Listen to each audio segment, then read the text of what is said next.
When you're looking for budget-friendly, quick and tasty dinner ideas, pasta is the absolute winner. You can make 4 servings of each of these pasta recipes for under $10. Don't you deserve more than just another boring pasta? Today, we're not just making simple garlic butter pasta. We're giving it a serious upgrade. The first key to incredible flavor? Garlic confit. How do we get this golden, tender perfection? First, you'll need garlic, about 2 heads of it. Put your peeled cloves into a small saucepan and then cover it completely with a good quality olive oil. We're gonna cook this on medium to medium-low heat. Let it slowly simmer for about 20 to 30 minutes. You'll know it's ready when the cloves are a beautiful light golden brown, completely tender, and you can easily mash them with a fork. They should be like little pillows of garlicky goodness. This confit garlic is now ready to become the magic ingredient in our compound butter. For our special flavor-packed version, we're gonna take this garlic confit, about a head's worth of cloves, and add it to the food processor. We're gonna save the rest for something later on. Next up, sun-dried tomatoes. These little guys bring a concentrated, tangy sweetness and a nice chewy texture. They also go really well with the garlic. I'm using oil packed, I just drained them a little bit. Then comes the fresh basil. It really does add such a wonderful freshness. I'm just gonna give these a rough chop. Don't forget to add some freshly grated parm. Now for the main event, the butter. I'm using 1 stick of butter, about ½ cup. Season with a pinch of salt and pepper. Remember the pasta water will also be salted, so don't go crazy. I'm just going to pulse this a few times. We're only going to use about half of this today for our pasta. That's 4 servings. So you can set this aside for another round of pasta, or you can store it in the freezer and pull it out when you need it. Bring a pot of water to a boil. Cook it according to the package directions until it's al dente. Reserve at least 1 cup of the starchy pasta water. The starch that comes out of the pasta helps create that creamy, glossy sauce that we want. Grab a skillet big enough to hold all your pasta. I've got this over medium-low heat. Add a generous scoop of that compound butter. Once the butter is melted, we're just gonna add the pasta directly into the skillet. We're gonna add a 1/4 cup or so of our reserved hot pasta water. Then we're just gonna toss and swirl the pasta in the sauce.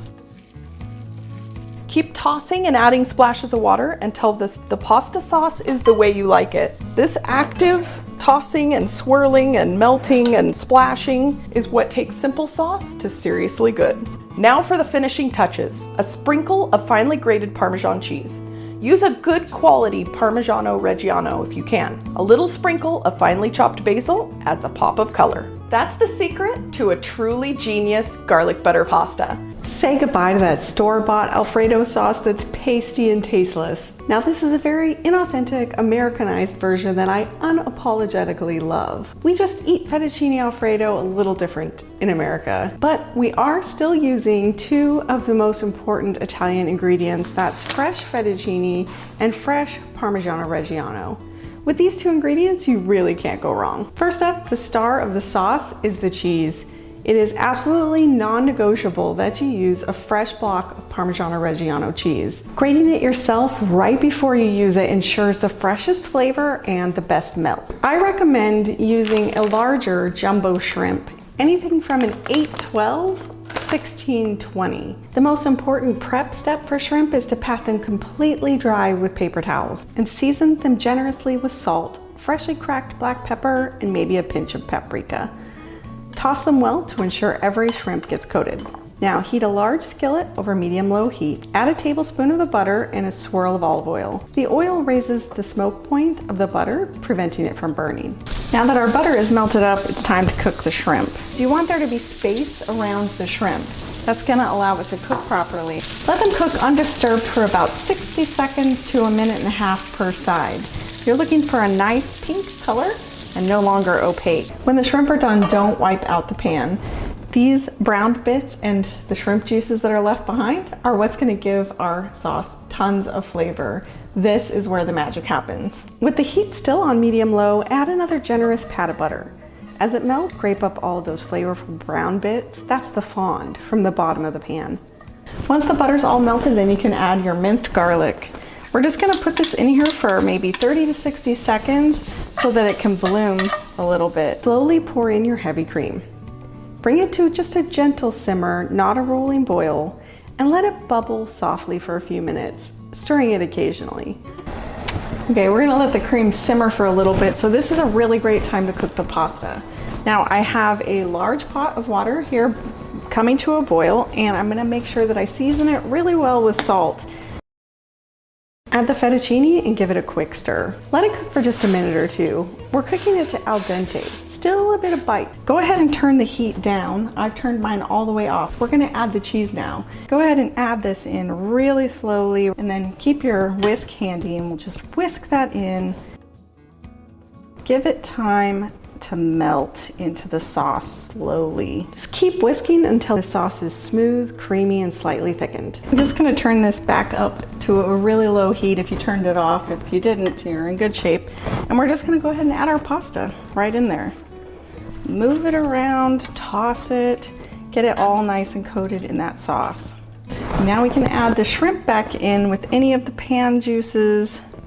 And we're just gonna toss that around a little bit, get them all nice and coated, and toss in a generous handful of that chopped fresh parsley. Look at that. It's unbelievably creamy and rich. And you made it right in your own kitchen with just a few ingredients. Can't beat that. You've been seeing this dirty martini pasta everywhere online, right? I had to see what all the hype was about, so today we're making it. You're taking the soul of a drink and turning it into this incredibly comforting, flavorful meal. So the first thing we're gonna talk about is the olives and their brine. This is the heart of the recipe. I recommend using Castelvetrano olives. They have this amazing bright green color, firm, almost meaty texture, and a mild flavor that isn't too salty. You'll want to give them a rough chop to get all that flavor out. Next up is the alcohol. Now don't worry, the alcohol is gonna cook off, leaving you some of the flavor and aroma, but no boozy pasta. Just like at a bar, you've got a choice, gin or vodka. This is totally your call. Gin will give you those botanical juniper notes for a more complex herbal flavor, while vodka is a more neutral flavor. Get a large pot of water boiling for your pasta and add in the salt. This is your first chance to season the pasta itself. Add in the pasta and let it cook to just under al dente. It's going to finish cooking in the sauce. While the pasta is cooking back there, we're gonna get our sauce started. Now this part moves really quickly, so you wanna have everything ready and close at hand so that you can grab it and go. We've got our minced garlic, our chopped olives, and our lemon zest. Start by heating a couple of tablespoons of good olive oil in a big skillet over medium heat. Add the minced garlic and cook it for just a few minutes until you can smell it. Now toss in your chopped olives and lemon zest. Let that cook for another couple of minutes, stirring it all together. The kitchen will start to smell incredible. Now for the fun part. Turn your heat up just a little bit, and we're gonna add in our gin or vodka. I'm using gin. Let that cook for a minute or two until that alcohol smell is gone. Now pour in the olive brine and the lemon juice. We're gonna stir it around and just let it simmer for a couple of minutes. Turn the heat down to low and add your cold cubed butter. Stir or whisk it constantly until it melts. This is where the sauce really comes together. You're gonna see it start to transform into a single glossy sauce. The pasta is done, but before I transfer it, I'm gonna save about a cup of that starchy pasta water. This is really the key to a perfect creamy sauce. There's no need to drain the pasta. Using tongs, move it right from the pot into the skillet.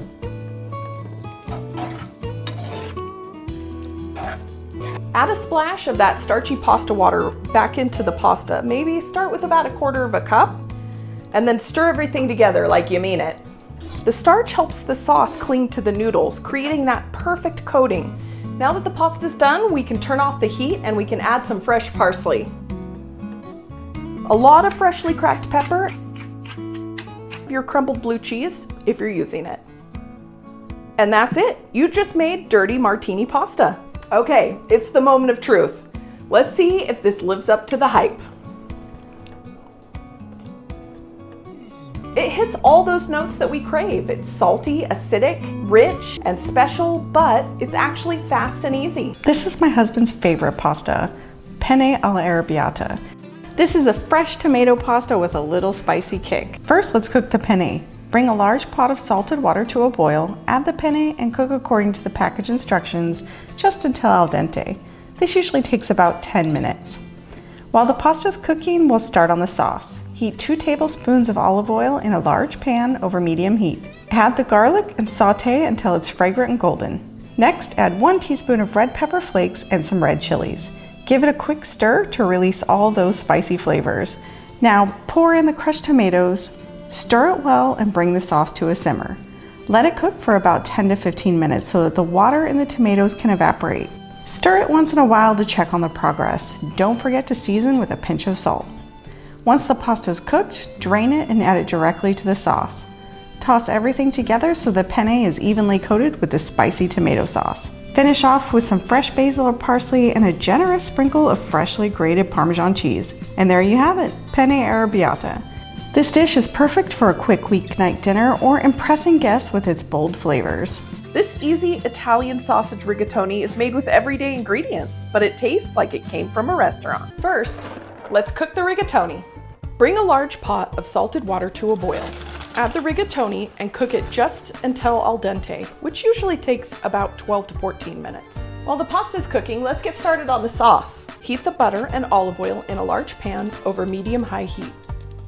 Add the sausage, onions, and mushrooms, and let those cook for about 6 minutes, breaking up the sausage as it cooks. Next, add the garlic for about 30 seconds. Then pour in the heavy cream. Lower the heat to medium and then stir and simmer for 3 to 4 minutes. Now we can add the drained tomatoes, spinach, and Italian seasonings. Cook it just until the spinach wilts. Now it's time to put it all together. Add the cooked pasta, Parmesan cheese, and pasta water to the skillet. Stir and simmer for a few minutes until the pasta thickens. You can serve it with more grated Parmesan. I mean, why not? This is your new go-to for a comforting, satisfying meal that's bursting with flavor and, believe it or not, comes together in a flash. Now let's talk about what makes this creamy tortellini one of my favorite pasta recipes. The beauty of this recipe is in the simplicity. It's all about a few key ingredients. And the star of the show is this cheese tortellini. These cook up so fast and are just little pockets of cheesy goodness. I love this sauce. It is so aromatic while it's cooking, and it's just packed with so many great ingredients. We're gonna turn this on to medium-low heat and add just about a tablespoon of olive oil. Once the oil is heated up slightly, you can add your finely chopped onions. In goes the minced garlic. It's so aromatic. Add in the tomato paste. Let it cook for a minute or two, just stir it into the onions and garlic. Now it's time to add in the diced tomatoes, juices and all. Just pour it right in there. Probably turn it up a little bit at this point. And let's stir that all together. Now we can add in the roasted red bell peppers. These are store-bought. I didn't make them myself. It's very easy. Just chop them up. Okay, and we're just gonna let this simmer for about 5 minutes. That'll allow the tomatoes to break down a little bit and for all of those flavors to get to know each other a little bit. Time for the magic, the cream. Reduce your heat to low and then slowly pour in this cream. See how the sauce transforms into this beautiful, rich, rosy color? Let it just gently simmer for another 3 to 5 minutes. Let it thicken up a little bit more. Now for the Parmesan cheese, my favorite part. Sprinkle in about half a cup of your freshly grated Parmesan. Be sure to use freshly grated. So we're gonna cook the tortellini according to the package instructions. It really depends on what kind of tortellini you get. Mine is fresh tortellini. It's not dried or frozen, so it's only gonna take about 3 minutes. Super important tip here, before you drain the pasta, you wanna reserve some of that pasta water. It's a really starchy water.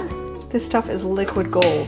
Add that cooked tortellini directly into the skillet with your beautiful creamy tomato sauce. Add the fresh spinach on top. It does look like a lot of spinach, but trust me, it wilts down like crazy. Gently toss everything in together to coat the tortellini and let that spinach wilt. This should take about a minute or two over a low heat. If your sauce looks like it's too thick, you can add a splash of that reserved pasta water until it reaches your desired consistency. That starchy water will make it even silkier. Let's plate this up. And just like that, look what we've created. The sauce is rich and vibrant, coating every single piece of pasta. Now that is pure comfort. Next up, we're making Marry Me chicken pasta. This is a fan favorite with tender penne pasta in a cheesy sun-dried tomato sauce. First, bring a pot of salted water to a boil. Add your dried penne and cook until al dente. Don't forget to reserve 1/4 cup of pasta water before draining. Now, heat a large skillet over medium heat and add some olive oil. Once it's hot, add the onion and cook it for about 2 minutes, just until they're softened. Now add the garlic and butter to the skillet. Saute it for just 30 seconds. That'll help release all those wonderful flavors. Now it's time to add the chicken to the pan and all the seasonings. You need Italian seasoning, paprika, red pepper flake, garlic powder, salt, and pepper. Saute for about 6 minutes until the chicken is cooked through. Stir in the heavy cream, Parmesan cheese, sun-dried tomatoes, and half the basil. Bring everything to a simmer and let it cook for 3 to 4 minutes. Add the cooked penne and about 1/4 cup of the pasta water to the skillet and toss everything together until the pasta is well coated with that creamy, flavorful sauce. Garnish with the remaining fresh basil leaves and serve immediately. Well, there you have it. Marry Me chicken pasta with a burst of flavor in each bite. Now you've got 7 great weeknight pasta dishes to make, and you're gonna wanna watch the next one. It's got 4 comforting, budget-friendly chicken recipes that we make every week.